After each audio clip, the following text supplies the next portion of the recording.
Começo por agradecer naturalmente o amável convite da Faculdade de Teologia da Universidade Católica. Eu não sou um académico, fui um político e a minha ação nesta matéria tem que ver com atos políticos. Atos políticos que se passaram nos anos 90 e já isto de si é significativo. Explicarei a seguir porquê. Efetivamente, com a Revolução do 25 de Abril, abriu-se um ambiente de liberdade geral.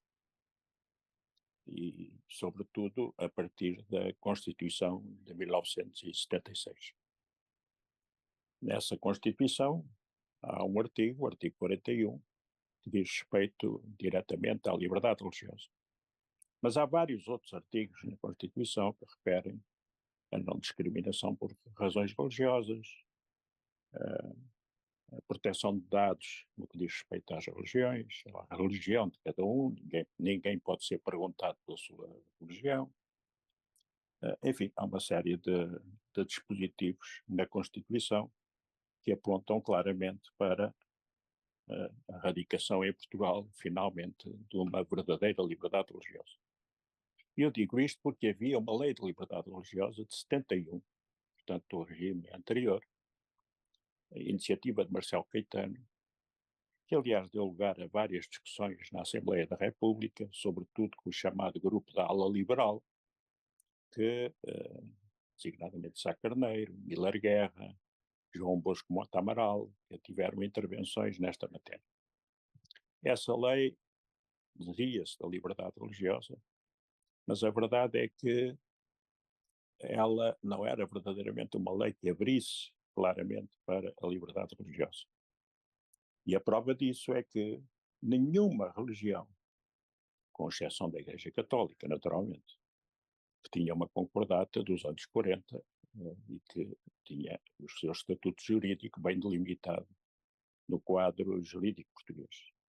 Nenhuma religião, das religiões minoritárias, conseguiu, ao abrigo dessa lei, ser reconhecida e fazer parte de um registro das religiões que existe na generalidade dos países. Nós fazemos parte de um grupo de países que eu diria que tem, enfim, uma evolução bastante parecida com a evolução portuguesa, que é a Espanha, a Itália e, de certo modo, a Alemanha. A Espanha e a Itália. A Espanha, sobretudo, passou por uma alteração de regime, bem diferente da nossa, mas tinha, já na altura em que começaram os trabalhos da Lei de Liberdade Religiosa, já tinha há muito tempo estabelecido um regime para a liberdade religiosa, não só na sua Constituição, que a reconhece naturalmente, não há nenhuma Constituição europeia que eu conheça que não afirme a liberdade religiosa, mas é evidente que uma coisa é a Constituição, outra coisa são conjunto de leis que seguem à Constituição, de certo modo preenchem, digamos, o objetivo constitucional e que em Portugal demoraram muito tempo a aparecer.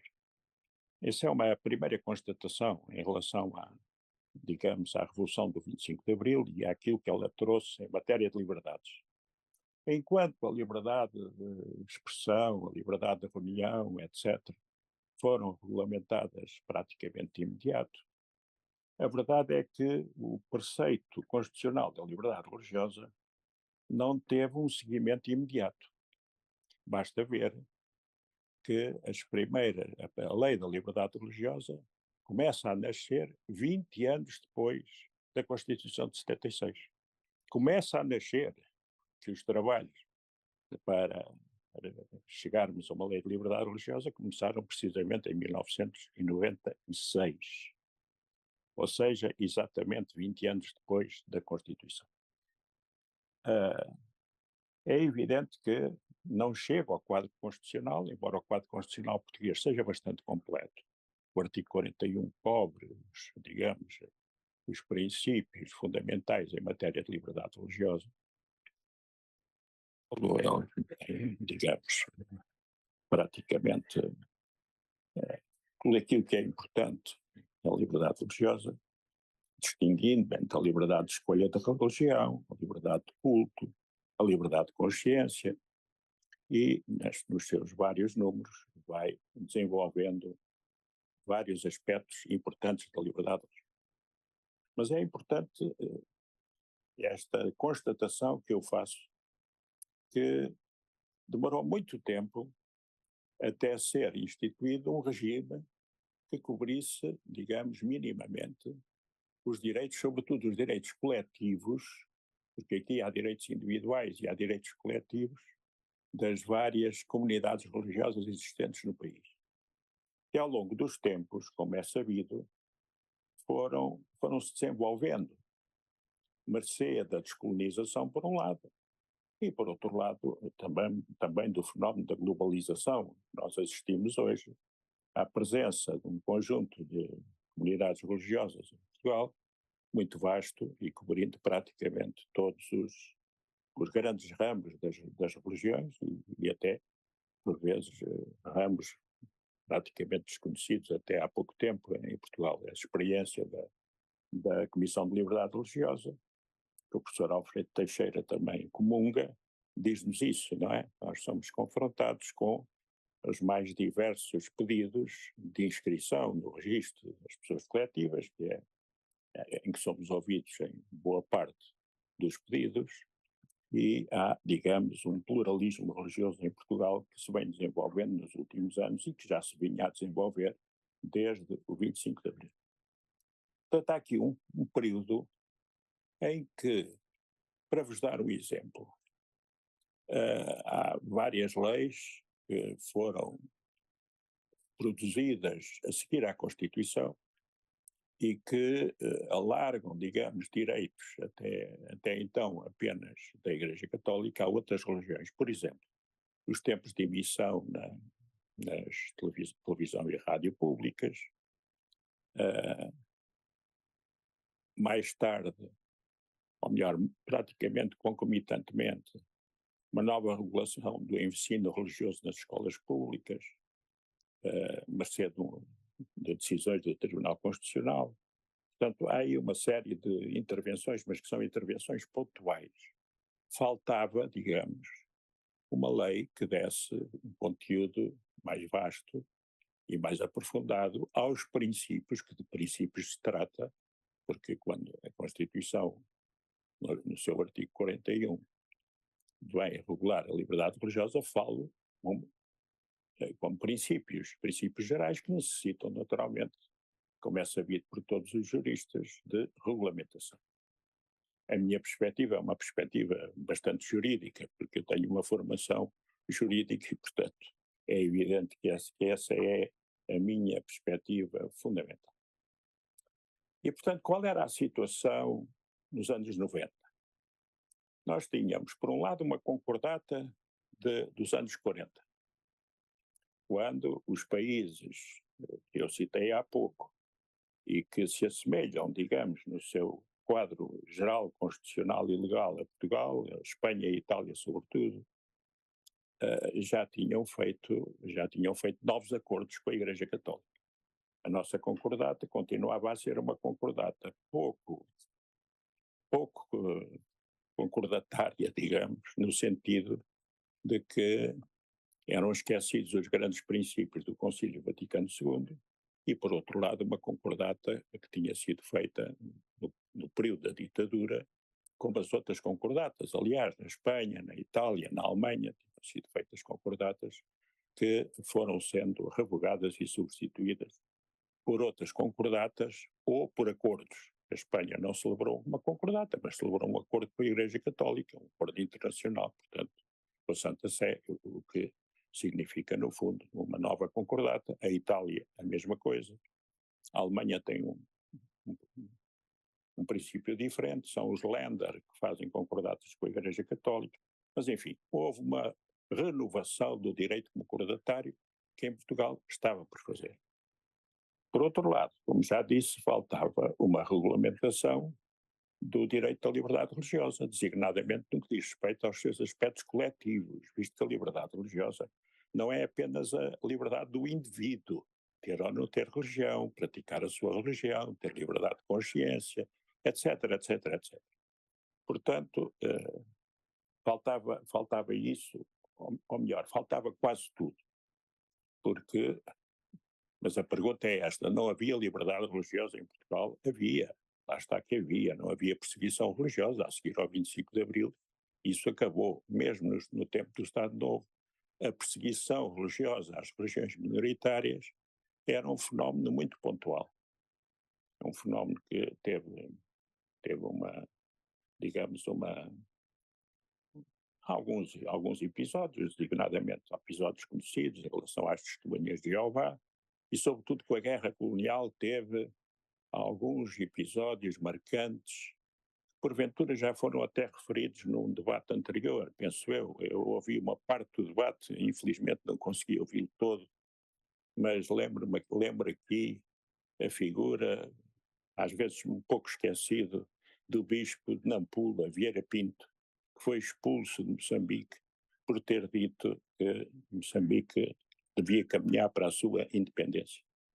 E, portanto, não foram apenas as igrejas protestantes, para usar um termo genérico, mas também os padres brancos, também alguns bispos. Lembro aqui Dom Sebastião de Rezende, bispo da Beira, que eu conheci pessoalmente, tive essa honra, porque eu fiz o serviço militar em Moçambique e conheci-o pessoalmente. Já sou idoso e, portanto, tenho essa vantagem de ter uma memória vasta, às vezes um pouco já, enfim, desfigurada, mas tenho uma memória vasta. E, portanto, quer a Igreja Católica, quer as igrejas minoritárias tenham sido alvo, sobretudo a partir da Guerra Colonial e a partir de certo período da Guerra Colonial, de alguma perseguição. Para não falar do Bispo de Porto, etc., que todos conhecemos a história, não vale a pena entrar por aí. A que é que se deve isto? A que é que se deve este período tão longo de esquecimento de um dos direitos fundamentais proclamados na Constituição? Não sei. Tenho pensado muito sobre o assunto. Eu, pessoalmente, acho que em Portugal se criou uma mentalidade de que mexer em problemas de religião é difícil, e isso deve-se também a uma memória já longínqua, mas que esteve presente em vários dirigentes políticos da República, do primeiro período da República, para falar mais corretamente, visto no segundo período da República, digamos, a perseguição à Igreja Católica deixou de ser aquilo que tinha sido logo no seu início, com a chamada Lei da Separação, que seguia de perto, de muito perto, a Lei da Separação Francesa, que ainda se mantém em vigor e que tem dado os resultados que tem dado na França. Mas não me vou alongar sobre esse tema. E, portanto, era necessário começar por algum lado. Uma das grandes questões, e eu agora vou falar de 3 questões fundamentais, dado que o tempo que tenho também não é muito, a grande questão era esta: por onde começar? Revisão da Concordata ou Lei da Liberdade Religiosa? A minha opção, porque isso foi uma opção política, a minha opção e do governo, na altura era primeiro-ministro António Guterres, foi de começar por onde era mais necessário, visto que a concordata, dos aspectos manifestamente inconstitucionais e não conciliares, digamos, que continha, estavam um pouco abandonados. Dou o exemplo, por exemplo, da necessidade do Estado dar o seu agremã à nomeação de bispos para a Igreja Católica. Isso estava abandonado e, portanto, não levantaria grandes problemas. Agora, o que levantava grandes problemas era não haver um estatuto jurídico para as igrejas minoritárias. Decidimos, portanto, com uma discussão muito viva, lembro-me, por exemplo, do professor Antunes Varela, um conhecido professor de Direito da Faculdade de Direito de Coimbra, católico, se ter pronunciado, por exemplo, para começar pela revisão da Concordata. Curiosamente, da parte dele, foi uma posição curiosa. Enquanto, por exemplo, Jorge Miranda, a revista Brutéria, bem conhecida, que ainda hoje existe, tem o prestígio que tem e que todos conhecemos, pronunciou-se também no sentido de que era necessário começar pela liberdade religiosa, pela lei de liberdade religiosa. Essa é que era a mais urgente, porque havia uma falta total ou quase total de estatuto adequado para as igrejas minoritárias. Eu disse adequado porquê? Porque as igrejas minoritárias tinham liberdade de se constituir, mas tinham que se constituir como associações. Ainda hoje algumas se constituem como associações, como o professor Alfredo Teixeira bem sabe, é o problema que nós temos discutido bastante na Comissão. Ora, a constituição como associações não é propriamente muito adequada, digamos, muitas vezes, à estrutura de uma comunidade religiosa. Assembleia Geral, Conselho Fiscal, Direção, que linguagem é essa para muitas religiões? Não, não existe. Podemos dar logo o exemplo da Igreja Católica, não me parece que tenha uma Assembleia Geral. Tem concílios, tem sínodos, tem tudo isso, mas não tem uma Assembleia Geral. E Conselho Fiscal também não tem. E a Assembleia e a Conferência Episcopal Portuguesa, que saiba, também não tem um Conselho Fiscal. Não, não se adapta, digamos, cada religião deve ter, digamos, total liberdade na sua organização, dentro daquilo que é naturalmente a ordem pública portuguesa, como é óbvio, não é? Mas deve ter essa total liberdade. E, portanto, nós começamos por, enfim, foi uma decisão que foi tomada por mim, com o acordo, aliás, do Primeiro-Ministro, o engenheiro António Guterres, de encarar de frente este problema de criar um estatuto adequado às confissões minoritárias.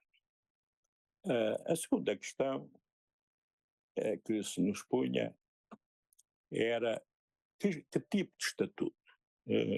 Olhando para os países que mais se aproximam de nós, volto a citar o exemplo da Espanha e da Itália e também, de certo modo, da Alemanha, a Espanha e a Itália entraram num sistema de proclamação, naturalmente, da liberdade religiosa para todos, mas com o sistema dos acordos, ou seja, o Estado faz acordos com determinadas religiões, com aquelas mais representativas, naturalmente. Faz com os evangélicos, faz com os judeus, faz a igreja o Estado italiano faz com a igreja valdana, que é uma igreja que nós não conhecemos, mas que tem um certo peso da Itália, etc. Ora, nós tínhamos que escolher que tipo de regulamentação iríamos adotar. Uma regulamentação geral ou uma regulamentação geral muito superficial, como existe em Espanha e na Itália, e depois os acordos com determinadas igrejas. Pareceu-nos, aliás, de acordo com o princípio da igualdade, que seria muito mais adequado um sistema mais aberto, como aquele que temos, em que toda e qualquer religião pode pedir, digamos, a sua inscrição, naturalmente com certos requisitos que vêm na lei, não é? Quer dizer, desde logo existir realmente essa religião, ter uma doutrina religiosa estruturada, ter uma organização adequada, etc, etc, etc. E, portanto, nós optamos nesta segunda questão por um sistema geral, nos parece bastante mais adequado. Devo, aliás, dizer que, trocando impressões com muitos colegas espanhóis, menos que os italianos, estão mais longínquos, eles hoje se orientam para mudar o sistema que têm dos acordos com as religiões, com a própria Igreja Católica. Eles têm 4 acordos, fizeram 4 acordos, não fizeram uma concordata, não fizeram um único acordo, fizeram 4 acordos para regular 4 questões fundamentais da relação entre o Estado espanhol e a Igreja Católica, e nós optámos por um sistema mais geral, aberto a todas as religiões, e não fazendo distinção, a não ser numa coisa que depois será uma outra questão que eu abordarei de seguida. Não sei se o meu tempo já vai sendo comido, o professor Alfredo Teixeira talvez me oriente, não tenho aqui um relógio à minha mão, mas suponho que ainda tenho uns minutinhos escassos, porventura, para continuar a falar. Estamos confortáveis aí em relação a Uma tempo. outra questão diz respeito à criação de um estatuto que tem sido muito discutido. Alguns autores mesmo criticam-no fortemente, dizendo que é inconstitucional, etc., que é a distinção entre vários tipos de estatuto para várias igrejas, para as várias igrejas ou comunidades religiosas, como queiramos chamar. Eu prefiro chamar comunidades religiosas, porque o termo igreja é mais próprio, segundo penso, do cristianismo, não só do catolicismo, mas também das outras religiões cristãs. Ora bem, nós criámos um sistema muito parecido com o sistema espanhol, embora com algumas diferenças, que são as religiões radicadas. Eu refiro-me a este tema porque este tema tem sido muito discutido entre nós. Ainda recentemente, num livro sobre o direito da religião, praticamente o único livro que se publicou em Portugal nos últimos 100 anos sobre o direito da religião, basta ver isso para ver, digamos, algum atraso que temos nesta matéria do ponto de vista jurídico, não falo sob o ponto de vista sociológico, filosófico, etc., em que temos muita matéria, muito estudioso, muito académico a debruçar-se sobre essas matérias. Mas do ponto de vista jurídico, há realmente um deserto praticamente em Portugal. Não há praticamente nenhuma universidade espanhola que não tenha um curso daquilo que eles chamam de direito eclesiástico, e também se chama direito da religião, pode-se chamar direito da religião, direito eclesiástico. Ora, nós, efetivamente, eu não conheço nenhum curso, suponho mesmo que a Universidade Católica também não possui um curso dessa natureza, mas talvez seja desconhecimento meu, mas não há nenhuma universidade onde se ensine o direito eclesiástico ou o direito da religião. É uma falha, a meu ver, grande. Devemos fazer o possível para que estas matérias comecem a ser estudadas no nosso ambiente académico, mas assim é. Ora bem, eu ia a falar das igrejas radicadas. Como é que se pode fundar uma igreja em Portugal e praticar culto e continuar a ter liberdade de culto, liberdade de religião, liberdade de consciência, obviamente, que é a primeira das liberdades? De várias maneiras. A primeira maneira é não fazer nada. É inteiramente livre. A pessoa funda uma religião, tem um conjunto de adeptos, bem, e continua e pratica a religião. Não é salvo que se praticar atos que são naturalmente contra a ordem pública portuguesa, não é? Quer dizer, sacrifícios, coisas desse género, não é? E, portanto, isso cai na alçada da criminalidade e, portanto, não é admissível. Mas, portanto, se não for assim, não é preciso inscrever-se em sítio nenhum, não é preciso pedir licença nenhuma, pode fazê-lo livremente. A segunda possibilidade é a de se inscrever como uma entidade religiosa. Para isso há um processo, que não vou aqui agora debruçar-me sobre ele, é um processo complexo, é um processo junto do registro, digamos, das entidades religiosas, e que passa também, muitas vezes, não sempre, o registro é livre de consultar ou não a Comissão de Liberdade Religiosa, mas estou convencido que em 90% dos casos ou mais o registro consulta a Comissão de Liberdade Religiosa. E nós damos o nosso parecer, e isso é processo de inscrição. A terceira maneira são as tais igrejas radicadas. Qual é a diferença entre as igrejas radicadas e as igrejas que se inscreveram, pura e simplesmente, e que são já hoje várias centenas? Eu faço esta nota, são várias centenas, bastantes centenas mesmo já. Em Espanha são quase 2.000, só para dar um exemplo. Mas este fenómeno deve-se muito à organização de certas religiões, que é muito diferente da organização da Igreja Católica, por exemplo, só para dar este exemplo. Ou mesmo da Igreja do hinduísmo, que é mais centralizado.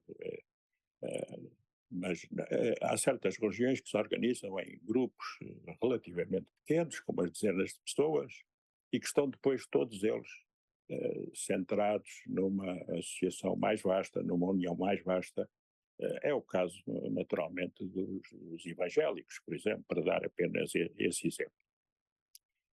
Ora bem, o que são as igrejas radicadas e qual é a diferença entre as igrejas radicadas e as igrejas que são inscritas, que são igrejas que estão inscritas no registro, têm certos direitos, não poucos, enfim, não vou enunciar os direitos todos, há direitos de natureza fiscal, há direitos de natureza das mais diversas naturezas que estão elencados na Lei da Liberdade Religiosa.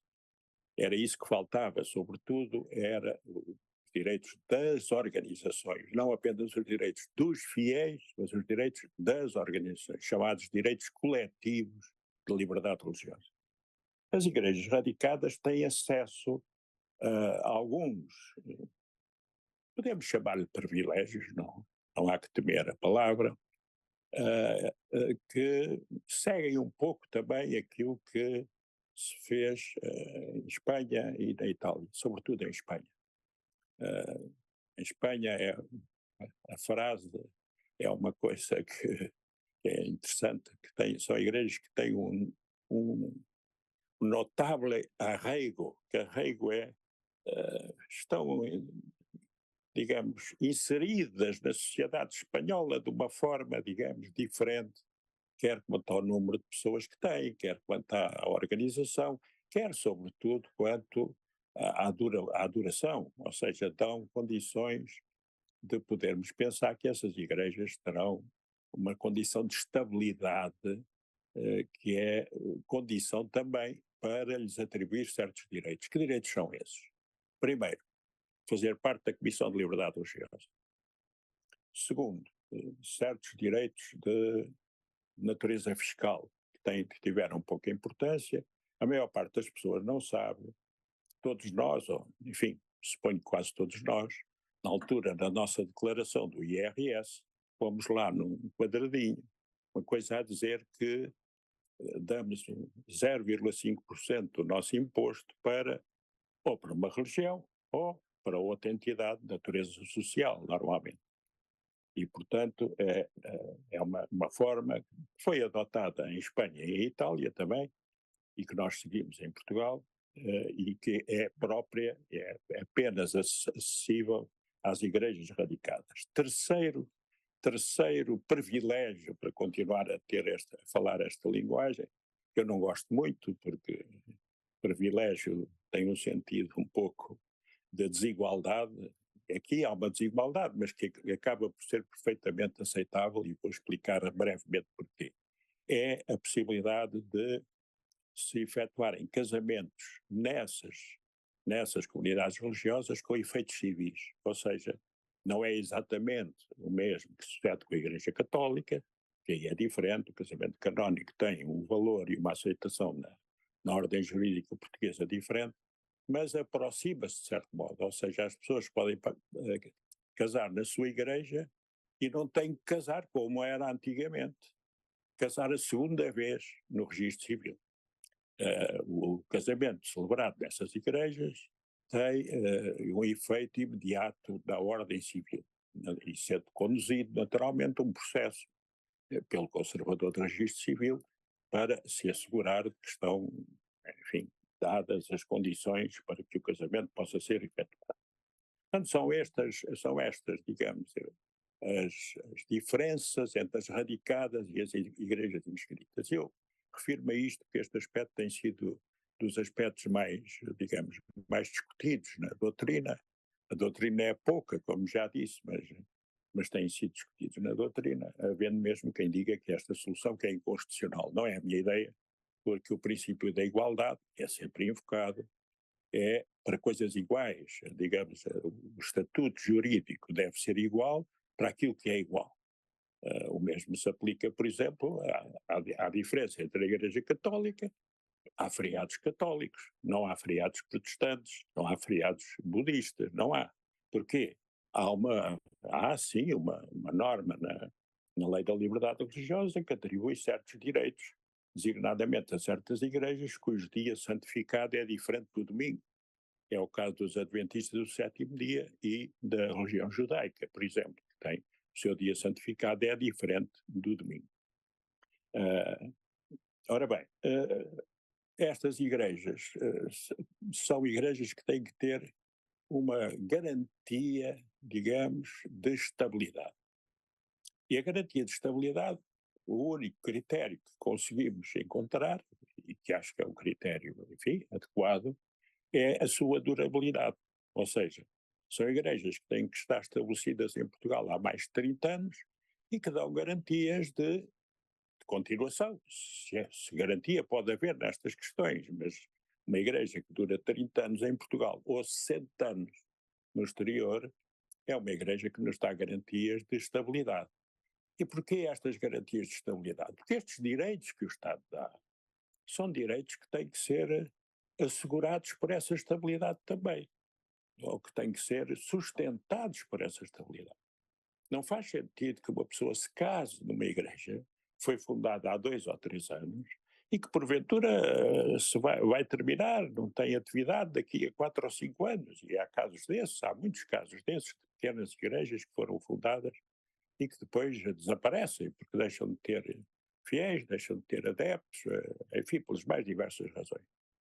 E daí que eu defenda esta solução, parecida com a solução dos países que já citei, que acompanhamos muito, e finalmente queria fazer já fiz uma pequena referência a essa consignação do imposto, que as pessoas não sabem de onde vem. Ora bem, vem precisamente da Lei da Liberdade Religiosa.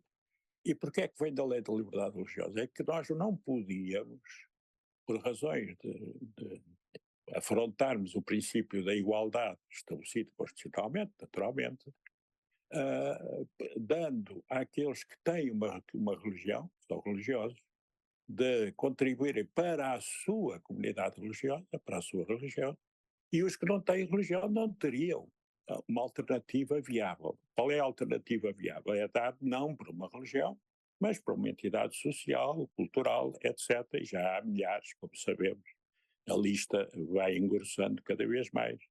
É uma forma de as pessoas poderem ajudar certas organizações quando não têm uma religião estabelecida. Acho que esta foi uma matéria em que nós depositámos algumas esperanças. Ela tem tido muito êxito, mas não tem tido êxito nas religiões. E porquê?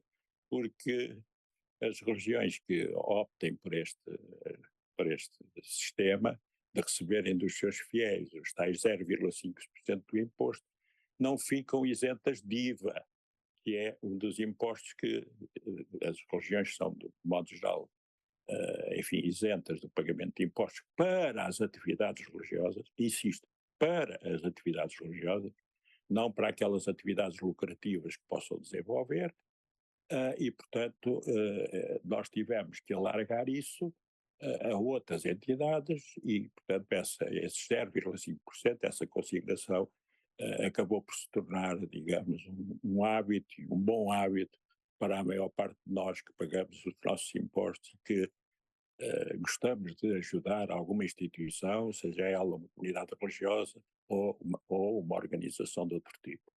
Penso que agora o professor Alfredo Teixeira me vai começar a avisar que estou a chegar aos 20 minutos e antes dele me tirar o microfone, o melhor é calar-me e colocar-me à vossa disposição para podermos discutir algum aspecto que tenha ficado menos claro ou em que haja naturalmente dissensão em qualquer dos caros ouvintes que fizeram o favor de me ouvir. Muito obrigado.